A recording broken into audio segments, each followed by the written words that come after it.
Hey YouTube, Osman Slicer here again. This video is going to be my little instructional about how I go about building my decks and the philosophies I follow while building them. First off, if you guys have noticed a whole lot of my decks, they're very diverse. Essentially, I pick out stuff that I personally enjoy. It doesn't matter what people are running in the meta or what's winning. Once they can bring back certain decks, you'll see they're not all going to even be remotely even competitive. For example, I have a Mask deck, I have a Goblin deck, um, I have an Iron Chain deck, as well as a few other really random decks that are by no means competitive. They can be powerful at times, but they're pretty damn inconsistent. But I like the monsters, so I built the decks for them. So that's my first step. Find cards that I like. The next thing, there's the general format for my decks that I build. If you paid attention to my videos, there's a general rule of thumb I follow when building my decks that I came up with about probably 6 or 7 years ago.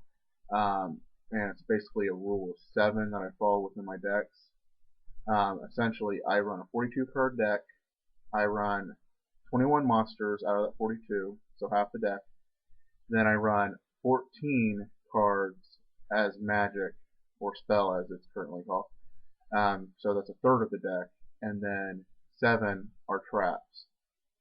So you break it down as 42 cards overall. 14 of them are going to be spells, and then 7 is traps. So you combine the 14 and 7, you got 21, 42. It's just basically, it helps me evenly distribute stuff in the most effective way as possible. And if for whatever reason you need to have a larger deck, you essentially take the 42 and you increase it by 6. So you go up to 48, which would have a 24, 16, 8 ratio. Next number you would go up to is 54, then you have a 60. They break down accordingly. Um, I just have a preference for doing it this way. I do it for all my decks. I admit completely that this may not work for all decks. For example, one of Shadow Reaper of Hell's decks it would not work for, which is his counter fairies, which aren't even close to what I would call counter fairies anyway right now. It wouldn't work for Nintenderic's Sacred Beast deck, as well as a whole host of other decks. Some decks require different quantities of stuff, but the majority of the decks I build have no problem with this ratio. The next thing is there's about 12 different areas that I focus on in terms of trying to figure out the overall power of the deck that I'm building, which are swarming, revival, restriction, resurrection, attack boost, burn, draw, hand thinning, deck thinning, searching, destruction, and then miscellaneous, which covers a whole host of other things. Let's just go through them and explain them further.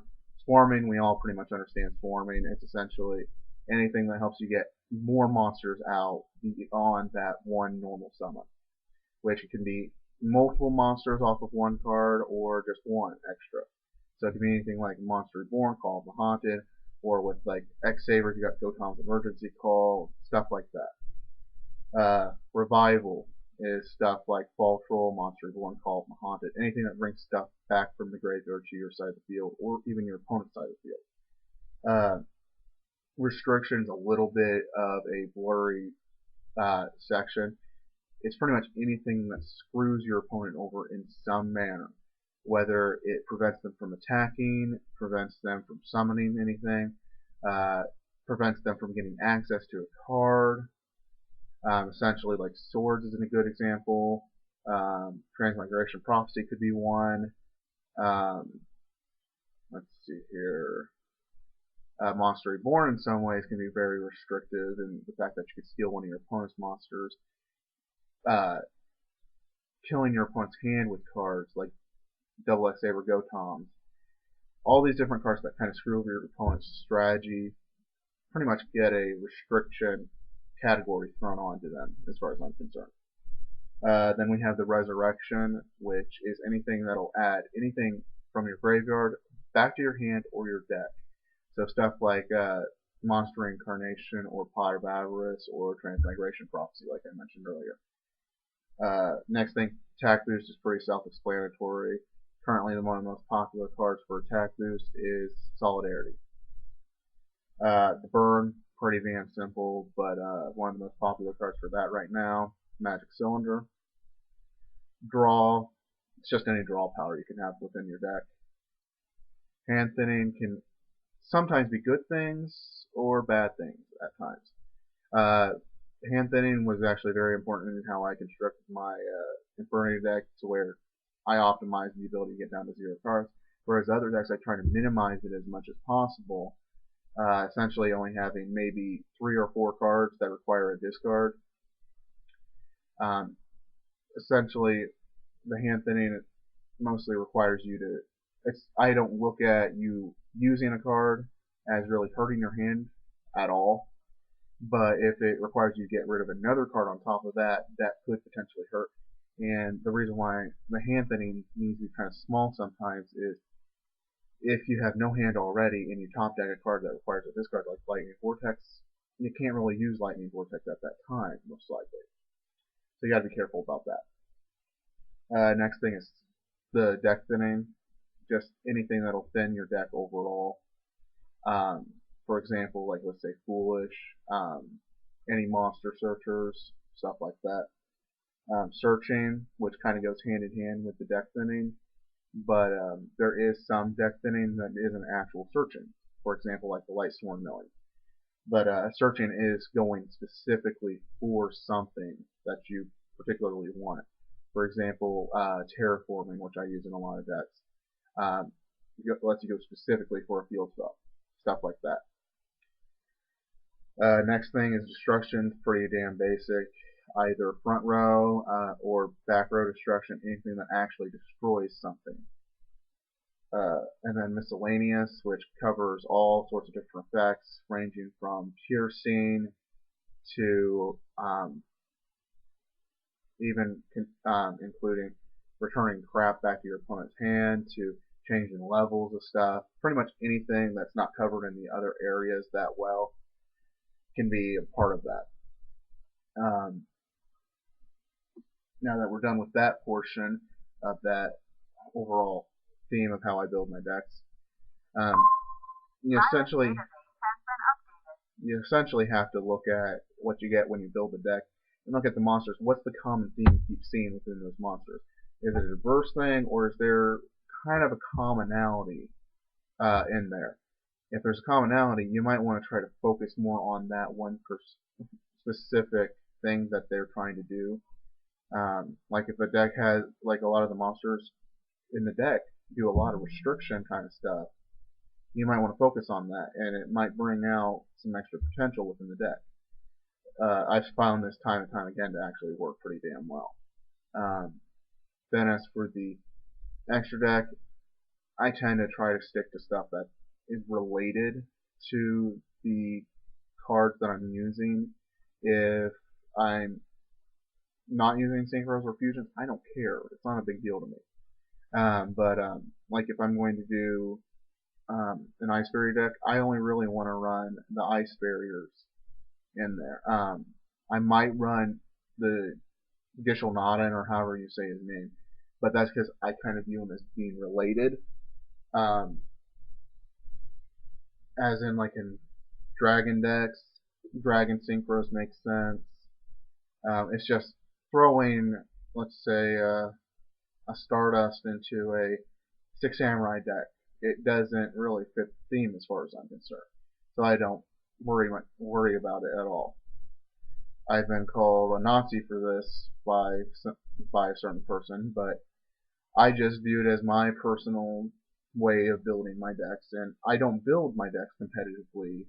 If they become competitive, that's one thing, but I don't really care about the competitive nature of the game. I play for fun. That's the only reason why I'm still in the game, is because I enjoy the game. Let's see here. Next thing is the general cards that I like to use in all my decks. um, which don't include any monsters in particular. Um, though I do get some enjoyment out of running bubonic vermin in a few of my decks, but that's just because it's a funny little monster that no one ever really sees. But as spells go, I like to run Giant Grenade. I like to run sometimes Card Destruction. Depends if I can make it an advantage in any way. Lightning Vortex, Monster Reborn currently, Mystical Space Typhoon, Swords, Solidarity are some of my favorites there. Terraforming and a field spell related to them. As for traps, I have a tendency to run bottomless. I like running compulsories if I can. Threatenings run. Calls normally run. Uh, Magic Cylinder's fun to run. I do enjoy running defense draw as well. That's pretty much the general stuff that I use a lot. Uh, as for the overall play style, I try not to use cards that possibly could screw me over. Some people have a tendency to run stuff like Royal Oppression and stuff like, let's say, X-Sabers or Blackwings. Uh, that kind of stuff I don't really like to run because it can potentially screw me over then hurt my opponent. Same thing with how I don't like to run Royal Decree and Skill Drain and stuff like that. I just feel it really can slow me down overall. I just try to move forward in the whole plane so I actually get somewhere instead of possibly taking a few steps back. Um, as for a few theories that people have, I feel are just about the stupidest thing I've heard is like people talk about the hand advantage thing. I feel hand advantage is about the stupidest thing to really worry about half the time. Though I did mention that in the hand fitting thing. The hand advantage thing, they make it out to be the most important thing. Really, I would rather, as I've said in a quote, minus 100 myself if it meant I got game. What's most important as far as I'm concerned is the field advantage. If you have the field advantage, you may have no hand, and there may be nothing your opponent can do to stop you. But you could have all the hand advantage in the world and no field advantage, and your opponent's just going to run right over you. Frankly, if hand advantage was the most important thing in the world, these people would be only running stuff that were like +2s and higher. And by their theories, they would be the most competitive decks out there. But that's not the thing. It is something you need to consider to a degree, but that's mostly you just don't want to have too many cards requiring you to discard and discard and discard, unless you can actually turn that into an effective method of getting somewhere. Uh, Comment on what you think about my overall theories on how to build a deck. Please don't be an idiot like the guy that commented on my True Six Samurai deck who just said, you suck, and oh, by the way, first, just don't be a complete idiot like him. Actually, if you don't like what I'm saying, give me reasons. That's the big thing I like, is give me reasons why I'm wrong. Other than that, if you have anything good to say, hey, say it. Either way, this is Osmanian Night Slicer signing out.